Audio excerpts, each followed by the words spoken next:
Today's Ask Me Anything goes out to Hector, who says, probably too late as an old video, because you watched an old video and I don't get to the questions that fast, just so you know. But my 14-week-old Dobie, who by now is probably quite a bit older, has limited contact with other dogs. We live in Slovenia. He goes to dog classes, but no one lets their dogs play. I've asked for him to say hiya to other dogs, but it has only been on lead sniff. My neighbor's dog, they have on lead, jump around, play, and he is quite well mannered.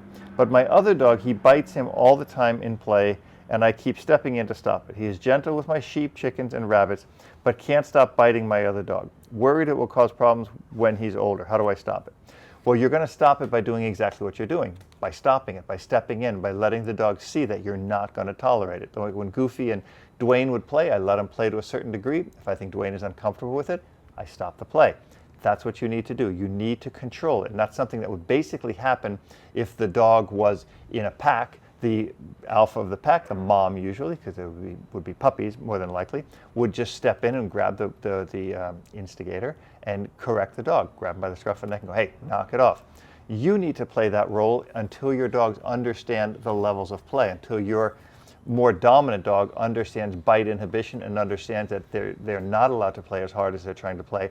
That's your job. You have to be the fun police for a while so that the dog understands what levels of play they can do and what levels of play they can't do. Where are their cutoff signs? If your older dog or your more dominant dog is not reading the cutoff signals from the younger dog, the more submissive dog, you need to do that. You need to get in there and teach the dog, hey, this means it's enough.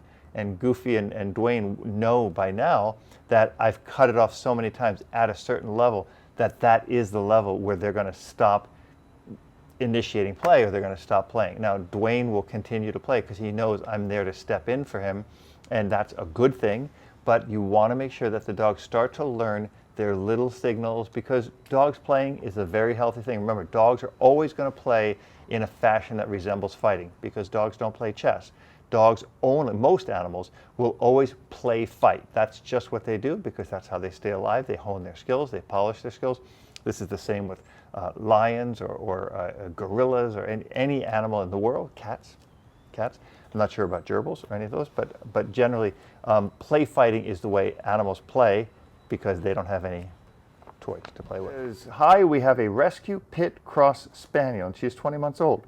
We got her when she was 11 months. We're having trouble with her lunging at other fogs, but I think you mean dogs. Sometimes with aggression. I've tried to correct her by tugging her lead, tried treats when passing by other dogs. It doesn't work. Also have a problem with her when we have people come to the house. She snarls, lunges, and sounds quite vicious. I'm scared of what could happen. Please, if you could give me some advice, I would be grateful. Thanks. You got your hands full, Von Williams, because this dog, 20 months old, you know, this is a very ironic cross. You must admit, a pit spaniel cross is a very bizarre cross, and this is sometimes what happens when we get crosses that are not really meant to be.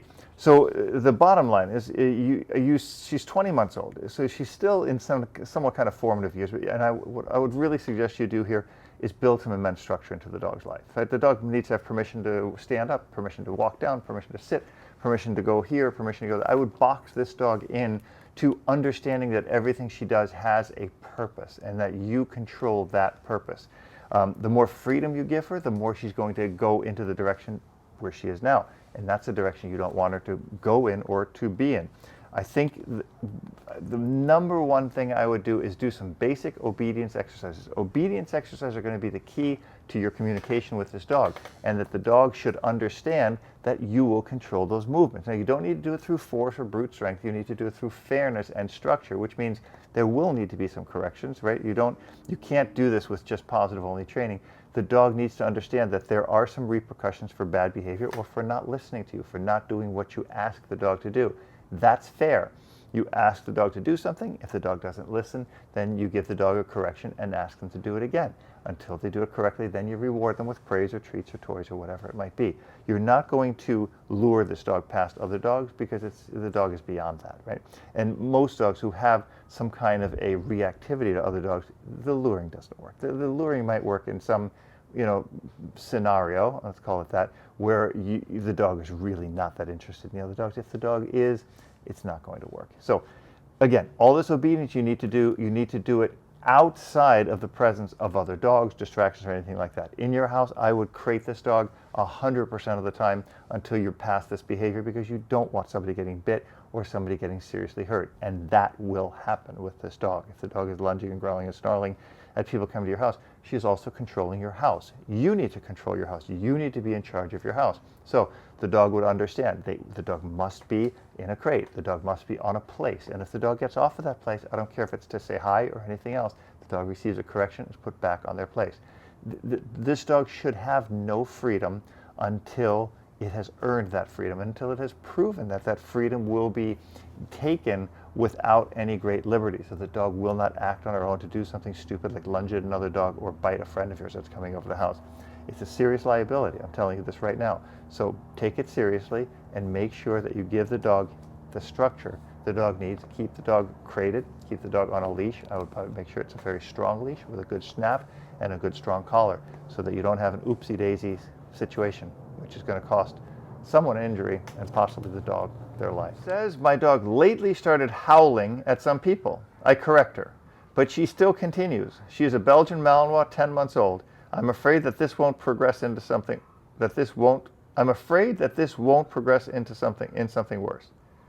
I think you're afraid it will progress into something worse. So, first of all, any behavior that a dog does that you're not sure of is something you should look at. And the fact that the dog is howling or is vocalizing to somebody else shows me that the dog is either unsure of that person, or the dog is trying to initiate a behavior that is stepping outside of your position. In other words, the dog should look to you as to what to decide to do with this person, since you are the dog's owner.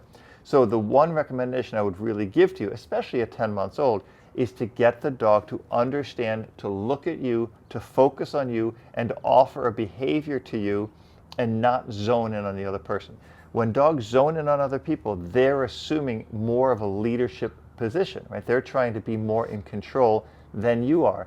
That usually happens when you haven't given the dog really strong boundaries early on in their life. A dominant breed like a Malinois or any kind of dog that has more dominant tendencies is going to do these things, and oftentimes will do them improperly, right? We don't want our dogs to make decisions on their own unless we've taught them what those decisions should be. For example, a herding dog will make a decision on their own because of a behavior that we've taught them so that they can work away from us. Any kind of dog can be taught that, protection dogs or anything like that.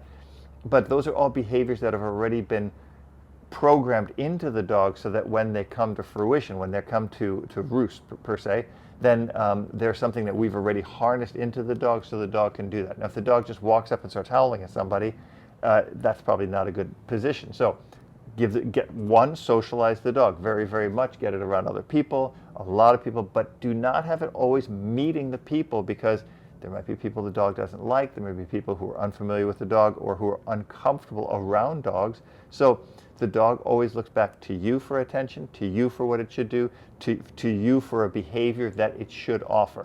Don't let it just do things like that. Structure, structure, structure, and you'll have a really good and happy dog. Got a question? Ask me anything. Also, be sure to check out my website, robertcabral.com, for the best dog training available anywhere.